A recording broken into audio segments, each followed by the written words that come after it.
시편 105편 12절부터 36절까지 읽겠습니다. 때에 저희 인수가 적어 매우 영성하며 그 땅에 객이 되어 이 족속에게서 저 족속에게로 이 나라에서 다른 민족에게로 유리하였도다. 사람이 그들을 해하기를 용납지 아니하시고 그들의 연고로 열왕을 꾸짖어 이르시기를 나의 기름 부은 자를 만지지 말며 나의 손자를 상하지 말라 하셨도다. 그가 또 기근을 불러 그 땅에 임하게 하여 그 의뢰하는 양식을 다 끊으셨도다. 한 사람을 앞서 보내셨으며 요셉이 종으로 팔렸도다. 그 발이 착고에 상하며 그 몸이 쇠사슬에 매였으니 곧 여호와의 말씀이 응할 때까지라. 그 말씀이 저를 단련하였도다. 왕이 사람을 보내어 저를 방석하며 열왕의 통치자가 저로 자유케 하였도다. 저로 그 집의 주관자를 삼아 그 모든 소유를 관리케 하고 임의로 백관을 제어하며 지혜로 장로들을 교훈하게 하였도다. 이에 이스라엘이 애굽에 들어가며 야곱이 함 땅에 객이 되었도다. 여호와께서 그 백성을 크게 번성케 하사 그들의 대적보다 강하게 하셨으며 또 저희 마음을 변하여 그 백성을 미워하게 하시며 그 종들을 교활히 행하게 하셨도다. 또 그 종 모세와 그 택하신 아론을 보내시니 저희가 그 백성 중에 여호와의 표징을 보이고 함 땅에서 기사를 행하였도다. 여호와께서 흑암을 보내사 어둡게 하시니 그 말씀을 어기지 아니하였도다. 저희 물을 변하여 피가 되게 하사 저희 물고기를 죽이셨도다. 그 땅에 개구리가 번성하여 왕의 궁실에도 있었도다. 여호와께서 말씀하신즉 파리때가 오며 저희 사경에 이가 생겼도다. 비 대신 우박을 내리시며 저희 땅에 화염을 내리셨도다. 저희 포도나무와 무화과나무를 치시며 저희 사경의 나무를 찍으셨도다. 여호와께서 말씀하신즉 황충과 무수한 메뚜기가 이르러 저희 땅의 모든 채소를 먹으며 그 밭의 열매를 먹었도다. 여호와께서 또 저희 땅의 모든 장자를 치시니 곧 저희 모든 기력의 시작이로다. 여기까지입니다.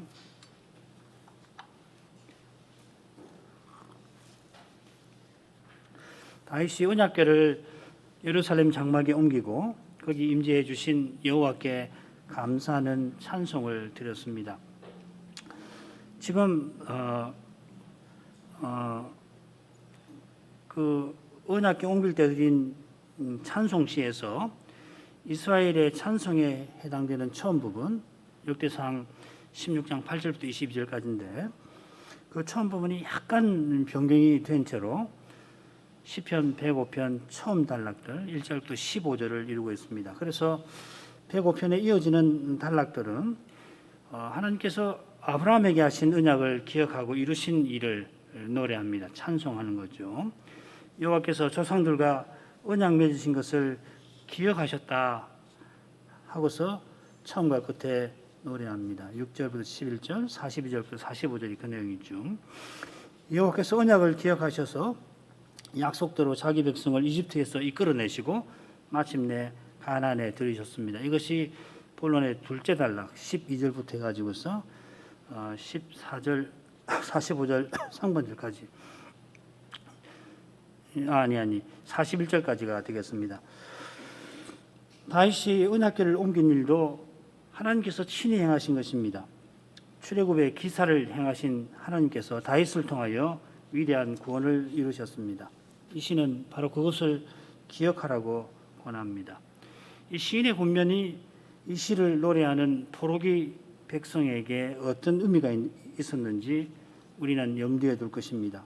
그들이 지금 열방 중에 객처럼 포로 잡혀가는 현실에 있었든지 혹은 포로에서 벗어나서 약속의 땅에 돌아왔든지 이 시로 찬송 드리던 그 심정이 다윗이 언약궤 옮길 때 그 심정과 다르지 않습니다. 그 심정은 결국 오실 메시아를 바라는 심정입니다. 모든 시편은 그리스도의 기도이며 찬송입니다. 지난주 본론 첫째 단락까지 살폈는데 이제 살필 둘째 단락은 이스라엘이 열방 중에 객일인 역사를 노래합니다. 12절 또 23절에 객일이었다 하는 말이 나오죠. 이 역사는 크게 이스라엘의 족장들이 약속의 땅 가나안에서 객일이었던 거 12절부터 15절까지고, 그 다음에 이집트에서 이스라엘이 객일이었던 것으로 나눕니다. 그게 16절부터 23절입니다. 이집트에서 객일이었던 이스라엘이 이집트에서 객일이었던 일이 흥미로운 줄거리로 되어 있습니다.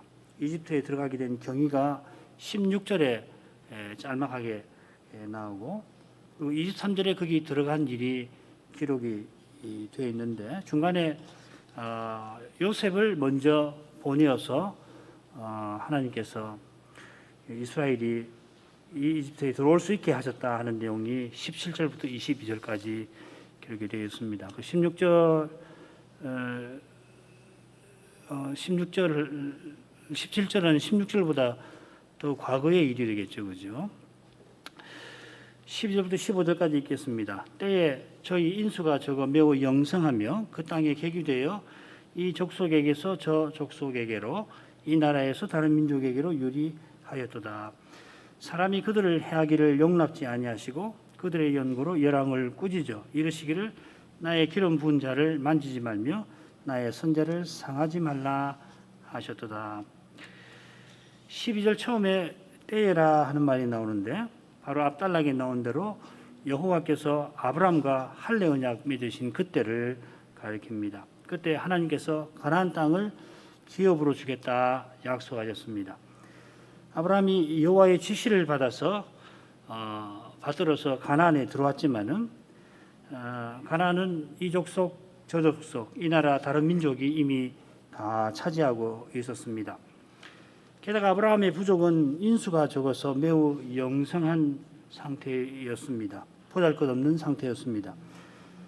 가나안이 큰 땅이 아니라 작은 땅이고, 거기서 그 사해 근방만 보더라도 소돔, 고모라, 아드마, 스보임, 소알 5 도시 국가들이 거기 있었습니다. 그때 아브라함의 가병이 318명이었으니까 부족의 인구가 많아야 2,000 되지를 못했을 것입니다. 그가 말년에 사라의 장례를 위해서 마므리 앞 막벨라굴을 소유하게 됐지, 그 전까지 목축하는 사람이라 이 족속에서 저 족속으로 객처럼 유리하며 살았습니다. 하나님께서 가나안 땅을 기업으로 주겠다고 약속하셨는데, 아브라함은 그 약속이 결국 영원한 성에 관한 것인 줄을 알고 평생을 이삭과 야곱과 더불어서 장막에서 지냈습니다. 그들이 소수이기 때문에 힘센 부족에게 해를 입기가 쉬웠습니다. 아브라함이 실로 지혜로워서 여러 부족과 동맹을 맺고, 한 번은 함께 동맹군을 이루어서 대군을 물리치기도 했습니다만, 세상 나라들은 이 약한 부족과 부족장을 큰 위험에 빠뜨리곤 했습니다. 그글라오멜 대군이 다시 쳐들어와서 이 부족을 무너뜨릴 위험도 있었습니다. 그런 위험한 상황에서 아브라함이 연약해져 가지고서 아내를 빼앗겨 언약이 허물어질 뻔도 하였습니다. 그런데도 하나님께서 그런 일을 용납지 아니하셨습니다. 한 번은 아브라함이 그랄 우거를 하게 되었는데, 그랄 왕이 사라를 취하였습니다. 그때 사라는 이미 이삭을 잉태한 상태입니다. 아브라함이 어떻게 해서 이 언약의 후사를 얻게 되었나 잘 아는 분들은 이게 보통 심각한 게 아니라는 것을 역시 잘 압니다. 전에 기근으로 이집트로 내려갔을 때 비슷한 일이 있었습니다만은 그때보다도 더 심각한 상황일 것입니다. 이집트에서 비슷한 일을 겪었던 아브라함이 이번에도 아내를 누이라고 할 만큼 하나님을 두려움이 없는 그랄에서 벌어지고 있는 일들은 오늘날 우리가 상상하는 것보다 훨씬 끔찍했습니다. 물론 아무리 끔찍하다 하더라도 아브라함이 여호와를 온전히 의지했어야 했는데 그러지를 못합니다. 인생이 내 뜻대로 마옵시고 주의 뜻대로 하옵소서 부르짖지만은 마땅히 구할 바를 알지 못하는 그 연약함 때문에 사람으로서는 어찌할 바 모르는 그런 처지에 적해서 당해서 이런 약점을 보일 수가 있을 것입니다. 잘 아시는 대로 아브라함이 자기 목숨 하나 건사하려고 아내를, 더욱이 언약의 후사를 잉태한 그 아내를 누이라 한 게 아닐 것입니다. 그가 평생 아내와 함께 언약의 후사를 얻어 언약을 이루려고 계구로 살아왔습니다마는 하나님을 두려움이 없는 그랄 땅에서 언약 백성이 자칫 전멸할 위험을 느끼고는, 그로서는 실로 뛰어난 인물이긴 하지만은 어쩔 수 없는 선택을 내린 것입니다. 이런 데서 오직 하나님께서 친히 언약을 이루신다는 진리가 많이 드러납니다. 아브라함도 실로 위대한 인물이지만은 자기 죄를 담당해 주시는 메시아가 우리만큼이나 절실했던 연약한 인생입니다. 하나님께서 자기 아들을 통하여 우리를 구원하신 것처럼 그랄 왕의 꿈에 나타나셔서 그가 아브라함과 사라와 이삭과 언약 백성을 해치지 못하게 막으셨습니다. 그처럼 그가 이미 사라를 취하였지만은 하나님께서 놀랍게도 이 그랄 왕이 아직 이 사라를 가까이 하지 못하도록 막아 놓으셨습니다. 105편 15절은 창세기 20장 7절을 떠오르게 합니다. 이제 그 사람의 아내를 돌려보내라. 그는 선지자라. 그가 너를 위하여 기도하리니 네가 살려니와 네가 돌려보내지 않으면 너와 내게 속한 자가 다 정령 죽을 줄 알지니라. 기름 부은 받은 자, 메시아죠. 기름 부은 자는 여호와께서 그 언약을 이루려고 세우신 특별한 종입니다. 5절에 그의 종이라고 하는 말이 그것입니다. 여호와께서 소돔과 고모라를 멸하려 내려오셨을 때 나의 하려는 것을 아브라함에게 숨기겠느냐 하고 다 알리셨습니다. 이것은 아브라함이 선자임을 잘 보여줍니다. 아모스 3장 7절에 보면 주 여호와께서는 자기의 비밀을 그 종 선지자들에게 보이지 아니하시고는 결코 행하심이 없으시리라 하였습니다. 말씀드린 대로 16절에 이스라엘이 이집트로 내려간 경위가 나오고 23절에 함의 땅에서 객이되었다는 사실이 언급되어 있습니다. 16절 읽겠습니다. 그가 또 기근을 불러 그 땅에 임하게 하여 그 의뢰하는 양식을 다 끊으셨도다. 아브라함 때나 이삭 때에도 기근이 있었습니다만은 여기 기근은 온 땅에 흉년이 들어서 가나안의 양식이 다 끊어진 그 사건을 가리킵니다. 그 의뢰하는 양식이라고 했는데 조금 해석이 강하게 들어간 번역입니다. 양식의 공급이 다 끊겼다 하는 뜻입니다. 사람이 먹을 만한 것이 다 끊어진 그런 극심한 기근을 가리킵니다. 이 기근은 그가 불러 임한 것입니다. 어느 기근이든 저절로 일어나는 것이 없지만은 이 기근은 여호와께서 특별한 뜻을 이루려고 친히 부르신 일어나게 하신 것입니다. 이것은 이어지는 내용에 잘 드러납니다. 요셉의 일이지요. 한 사람을 17절부터 22절 읽습니다. 한 사람을 앞서 보내셨으며 요셉이 종으로 팔렸도다. 그 발이 착고에 상하며 그 몸이 쇠사슬에 매였으니 곧 여호와의 말씀이 응할 때까지라. 그 말씀이 저를 단련하여도다. 왕이 사람을 보내어 저를 방석하며 열방의 통치자가 저로 자유케 하여도다. 저로 그 집의 주관자를 삼아 그 모든 소유를 관리케 하고 임의로 백관을 제어하며 지혜로 장로들을 교훈하게 하였도다. 너무도 유명한 사건이라 간단히 설명해도 좋을 것입니다. 19절을 중심으로 앞뒤에 대조되는 내용이 나옵니다. 요셉이 종으로 이집트로 팔려갑니다마는 왕이 바로가 그를 자유케 하지요. 그가 쇠사슬에 매여 있습니다. 보디발의 집에 갇혀 있었는데, 감옥에 갇혀 있었는데 나중에 이집트의 총리가 되어서 임의로 백관을 제어하였습니다. 제수의 신분이었던 사람이 모든 신하를 다스리게 되었습니다. 19절에 핵심 교훈이 나옵니다. 여호와의 말씀이 응할 때까지 요셉이 쇠사슬에 매여 있었는데 그 기간 동안 말씀이 저를 단련하였습니다.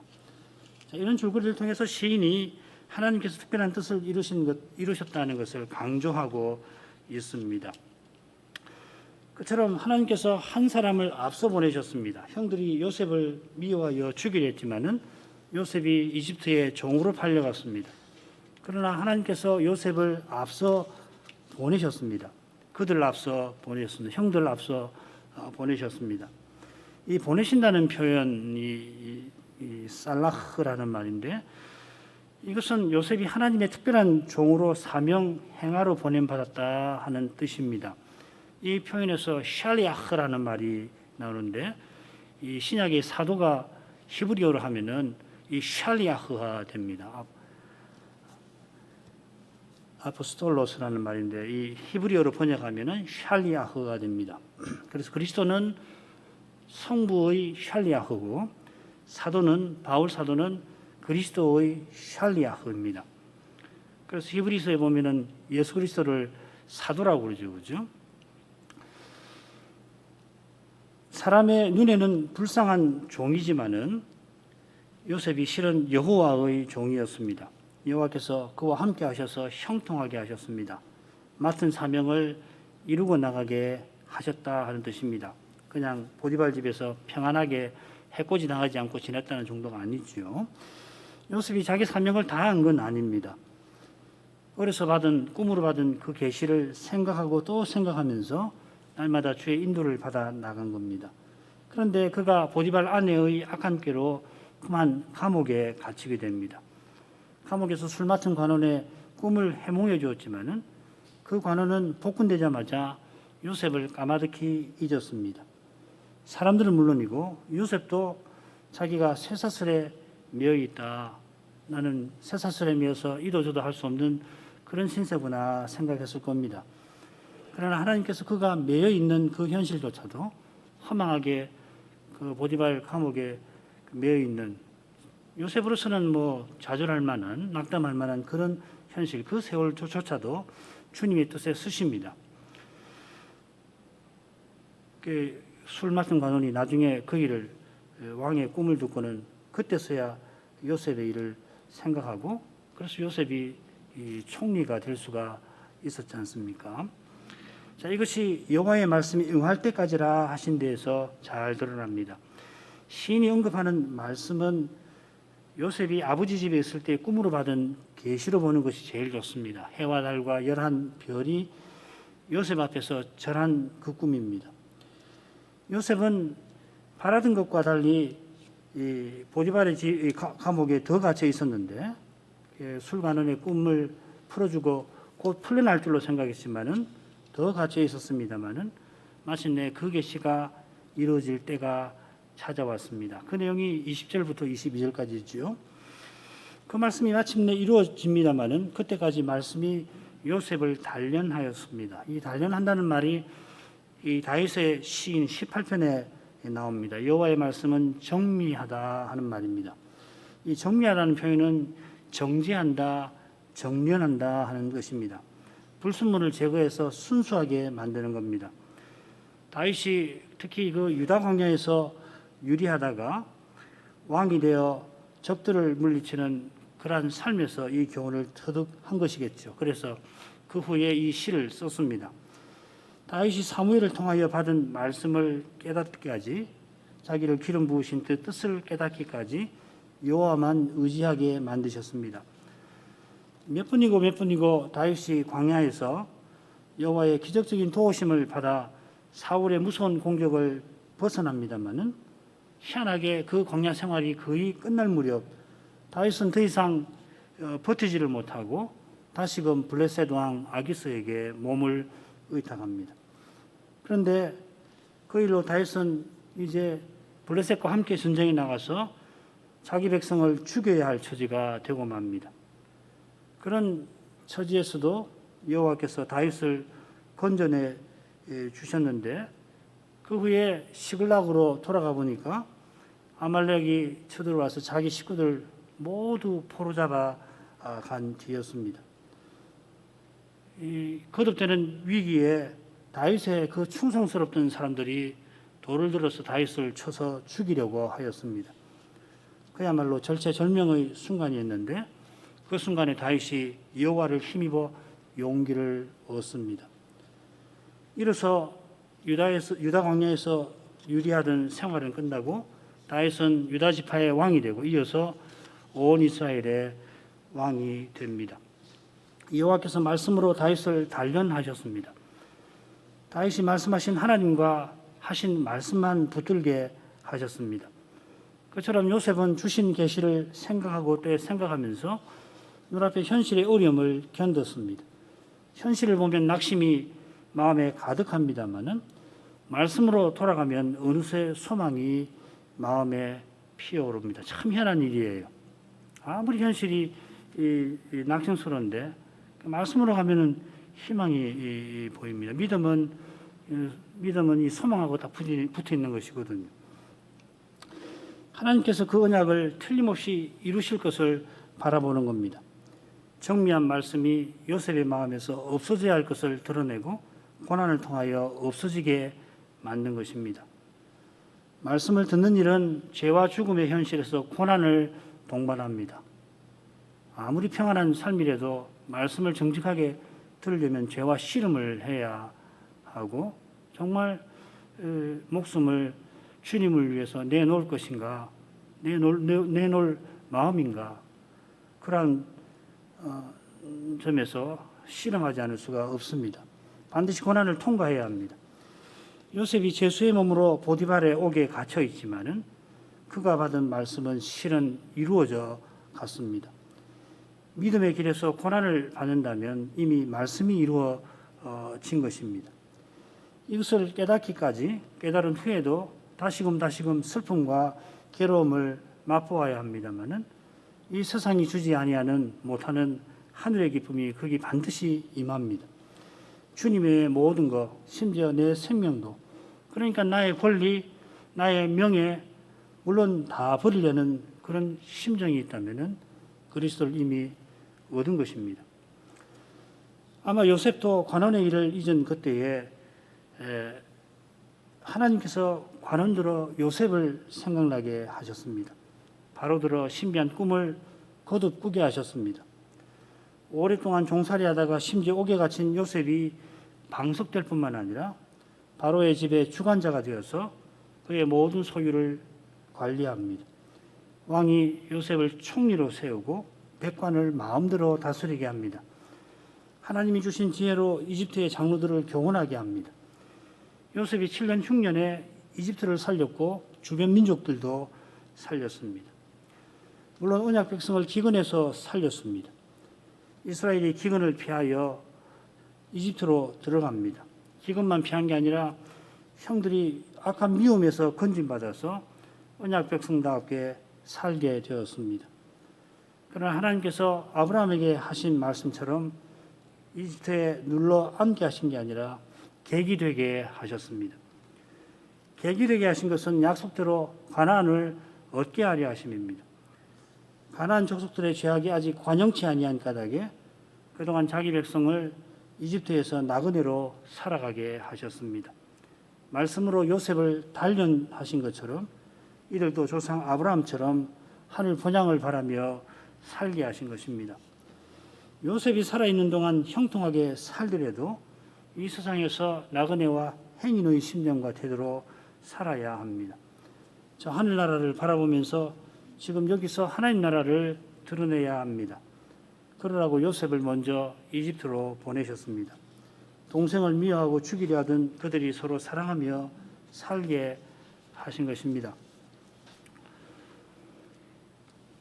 여호와께서 아브라함에게 하신 언약을 친히 이루어서 이스라엘이 이집트에 내려가게 하셨는데 전에 약속하신 대로 그들을 거기서 이끌어 내려 하십니다. 그래서 큰 기사를 행하시는데 그 일이 24절부터 27절에 요약이 되어 있습니다. 이어지는 28절부터 36절까지는 하나님께서 자기 백성을 이집트에서 인도하려고 이집트에 친히 행하신 그 기사들을 구체적으로 다루고 있습니다. 세씩 묶어가지고 다루고 있지요. 어떻게 묶는지 보시면은 금방 아실 겁니다. 24절부터 27절까지만 오늘 생각하겠습니다. 여호와께서 그 백성을 크게 번성케 하사 그들의 대적보다 강하게 하셨으며 또 저희 마음을 변하여 그 백성을 미워하게 하시며 그 종들에게 교활히 행하게 하셨도다. 또 그 종 모세와 그 택하신 아론을 보내시니 저희가 그 백성 중에 여호와의 표징을 보이고 함 땅에서 기사를 행하였도다. 시인이 출애굽기의 초기 역사를 교훈합니다. 대략 1장부터 11장까지가 되었습니다. 12, 13장도 겹치긴 하지만은 출애굽이 대하 서사시로도 다 담을 수가 없을 만큼 위대한 역사인데, 사실 출애굽기 자체가 이 산문이 아니라 운문에 가깝습니다. 실은 시적인 언어입니다. 우리가 볼 때는 이 산문처럼 읽히는데 히브리어로 보면 이게 운문입니다. 시에 가까운 언어입니다. 표현입니다. 아무튼지 그런 위대한 역사인데 시인은 성신의 영감을 조차 출애굽 사건의 핵심 교훈을 아주 간결하게 여기 그려내고 있습니다. 이 시를 통하여서, 이 부분을 통해서 출애굽의 역사를 제대로 살펴나갈 수가 있을 겁니다. 24절 상반절은 출애굽기 1장 1절부터 7절까지를 담아냅니다.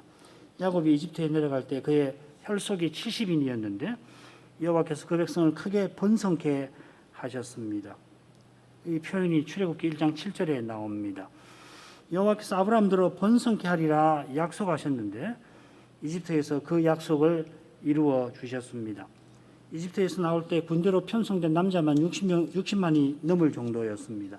불과 넉 대만 이렇게 된 것은 여호와께서 복 주신 것입니다. 또한 그들의 대적보다 강하게 하셨습니다. 이것은 요셉을 알지 못하는 새 바로의 말에서 확인이 됩니다. 이 백성 이스라엘 자손이 우리보다 많고 강하도다, 똑같은 말입니다. 이집트가 이스라엘보다 실제로 수가 적고 힘이 약했다 보기는 힘들 겁니다. 그럴 수가 없죠. 새 왕이 이집트를 강력하게 통제하려고 하는데 거기에 이스라엘을 심각한 위협 요소로 본 것입니다. 그러나 이집트의 바로는 눈에 보이는 이스라엘의 수와 힘 뒤에 여호와께서 계신 것을 보지 못합니다. 이스라엘은 그 백성, 그분의 백성입니다. 그러나 바로는 여러 백성 가운데 하나로 봅니다. 이집트에 들어올 때는 작은 부족에 불과했던 그들이 크게 번성해서 백성을 이루었던 것입니다. 그래서 이 바로가 백성이라는 용어를 씁니다. 이는 여호와께서 하신 일입니다. 여호와께서 그들과 함께 하셔서 그들이 강한 것입니다. 바로가 이 점을 알지 못합니다. 그는 여호와의 종 요셉을 알지 못합니다. 그렇기 때문에 저희 마음이 그 백성을 미워합니다. 요셉 덕분에 이집트가 큰 기근에서 무너지지 않을 뿐만 아니라 오히려 힘을 얻어서 대제국을 이루었습니다. 제국을 이룬 그들은 더욱 강한 제국을 세울 욕심에 다른 민족이 강해지는 것을 그냥 두지를 못합니다. 그런 마음은 악한 욕심에 휩싸여 교활하게 행합니다. 이스라엘의 여자아이는 살려두고 남자아이는 나자마자 죽여버립니다. 이처럼 악한 일이 역사에 전혀 없는 건 아닙니다만은 바로에게는 그저 악한 사람에게서 나온 것만 아니라 여자의 후손을 죽이려는 그 악한 자에게서 나온 것입니다. 이런 점에 비추어 여호와께서 그들의 마음을 변하여 자기 백성을 미워하게 하시며 한 뜻을 살필만 합니다. 여호와께서 여자의 후손을 보내리라는 약속을 이루려고 아브라함의 후손을 번성케 하신 까닭에 여자의 후손을 없애려 하는 마귀가 바로의 마음을 악하게 하였습니다. 마귀는 바로의 마음을 악하게 만들어 이스라엘을 없애려 합니다마는 여호와께서 바로의 악한 미움과 꾀를 통하여서 자기 백성을 구원하려 하십니다. 바로가 제국을 다스리도록 온갖 선한 것을 주시는데도 그가 사탄적인 욕심을 이루려 하니까 그 욕심에 이끌리게 해서 결국 심판을 자초하게 만드셨습니다. 사람이 자기 욕심대로 죄를 행하는 것 자체가 하나님의 저주입니다. 욕심대로 행하는 만큼 실은 파멸로 달려갑니다. 이게 시편 73편의 핵심 교훈입니다.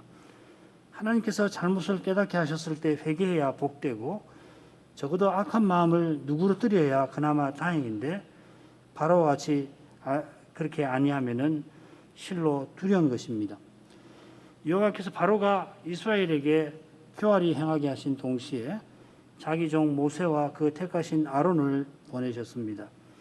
이 자기 종 또 택하신 이 표현들이 10조에게 사용되었죠. 5절에 그 종 아브라함 또 택하신 야곱의 자손 시인이 같은 표현을 쓴 것은 하나님께서 언약 이루려고 자기 종을 쓰시는 사실을 전하기 위함입니다. 마침내 자기 아들을 종으로 보내어서 하나님이 모든 언약을 이루셨습니다. 그처럼 지나간 시대에 자기 종들을 보내어서 친히 언약을 이루어 오셨습니다. 자기 종이나 택하신이라는 표현은 25절처럼 이스라엘에게도 쓰일 수가 있습니다. 이 택하신이라는 표현은 아브라함, 이스라엘, 열조의 자손, 레인, 아론, 유다, 다윗, 언약의 왕 등에 사용이 되었고 예루살렘이나 시온 또 성소에도 사용이 됩니다. 여호와께서 모세와 아론을 보내시니 그들이 그 백성 중에 여호와의 표징을 보였습니다. 여기 그 백성은 이스라엘이 아니라 그들 곧 이집트 사람들을 가리킬 겁니다. 이런 해석이 병행절 하암 땅에서 기사를 행하였다 한 것과 어울릴 것입니다.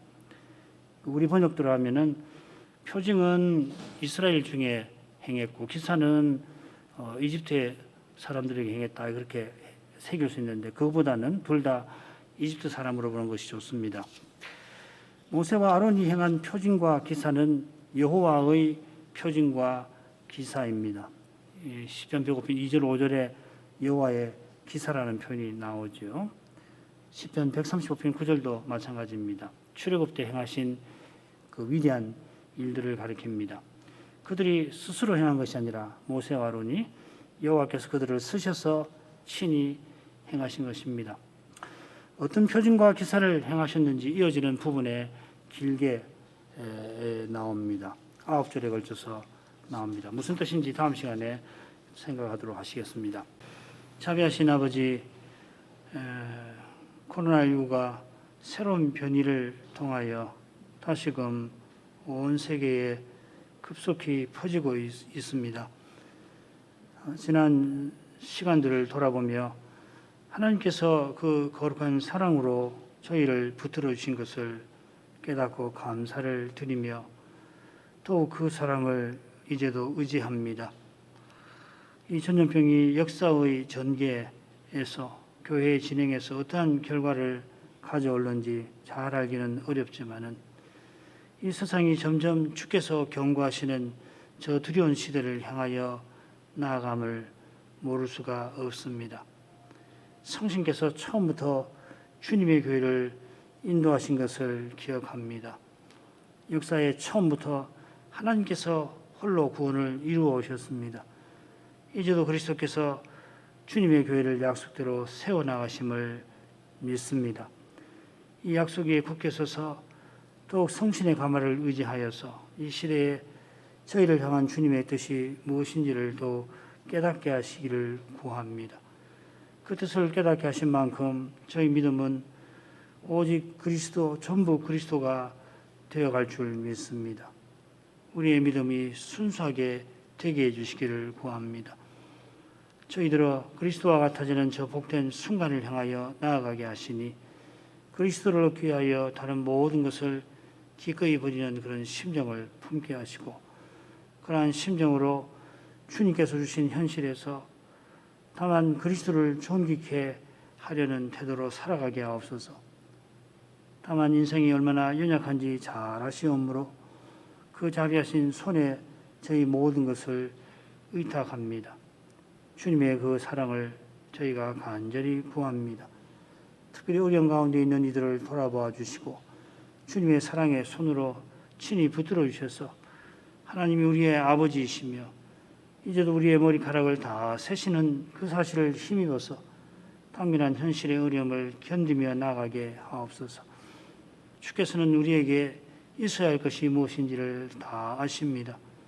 그리고 기뻐하시는 뜻대로 그 때에 허락하시는 줄 믿습니다. 이제도 하늘 아버지를 바라봅니다. 예수님 이름으로 기도합니다. 아멘.